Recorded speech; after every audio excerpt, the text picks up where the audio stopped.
They just kept fighting. Credit to them. They're a really good team. They've won a lot. They just stayed in the game the entire time, the second half, and they hit some big time shots down the stretch. So, credit to them. No, just how disappointing is this? You guys led until about like 5 minutes left in the game. I mean, to be that close again to a top 25 upset.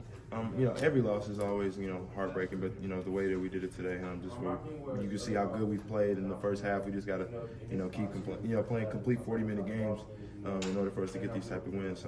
Like I said, credit to them. They're a really good team, so we knew they were going to make a run, and they did. And unfortunately, it was just too big of shots for us to respond at the end. Is that the next step you guys got to take? I mean, Tennessee was kind of similar in terms of you guys had a chance for the win, and they, surged late. Oh yeah, I mean that's the difference between us being 4-4 and 6-2. We just have to learn how to keep playing and not necessarily look at the score and keep doing the little things that got us to lead in the first place. What do you feel like was working for you guys from three in that first half? You guys had a lot of success shooting through. I mean, we were getting in the paint, and different guys were, finding the open guys, and we was knocking down our shots. Second half, Alabama did a good job of trying to eliminate threes as much as possible. So, it was just us finding open shots and knocking them down. Y'all hardly attempted threes in the second half. What was that? Them? I mean, were they just not there? Were y'all moving away and trying to get it inside at that point? I mean, they made an adjustment, and it worked. So they eliminated the three and tried to make us play inside the arc. So.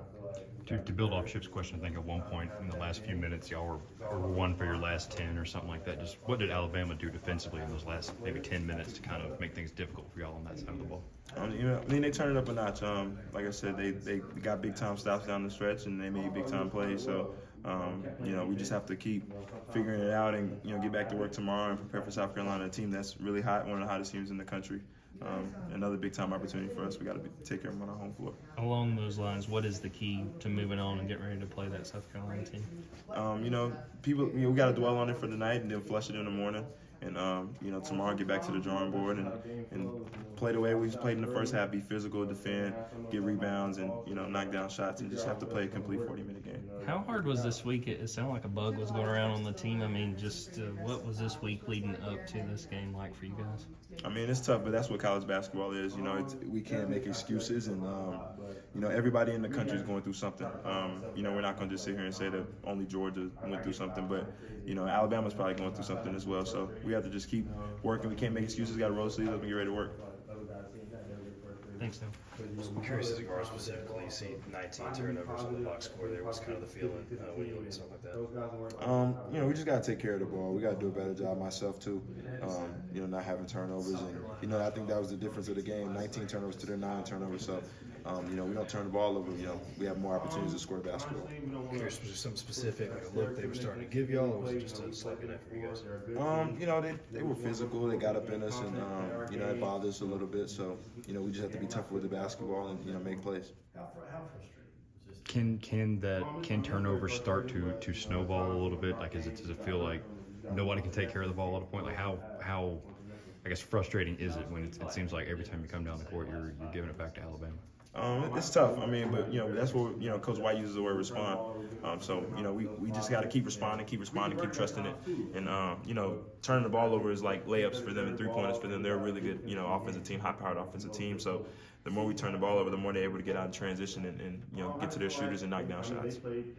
Just curious, defense on the perimeter there. I mean, obviously they started knocking those threes down. Was it something they were doing, or was it just y'all were just a step behind them, or were they just that much? They just kind of got to go on. What you feel like? They got hot. They have a lot of really good scorers, and Grant Nelson hit 2 big time threes back to back in the second half. Estrada's a really good player as well. Mark Sears is a really good player. So they got to their shooters and they knocked them down in the second half. The first half they weren't really hitting. Credit to our defense, but second half they just got hot and we couldn't finish it. You guys, what's the message kind of late in that game when things started to fall apart? What's the vibe, I guess, on the court when you start to realize like, oh, this one might not go away? Just try to keep responding, keep making plays. We can't look at the score, even if it's a 2-point game from what we had it at one point. We just have to keep playing and hope that we make shots and get stops down the stretch. You guys are playing South Carolina for the second time.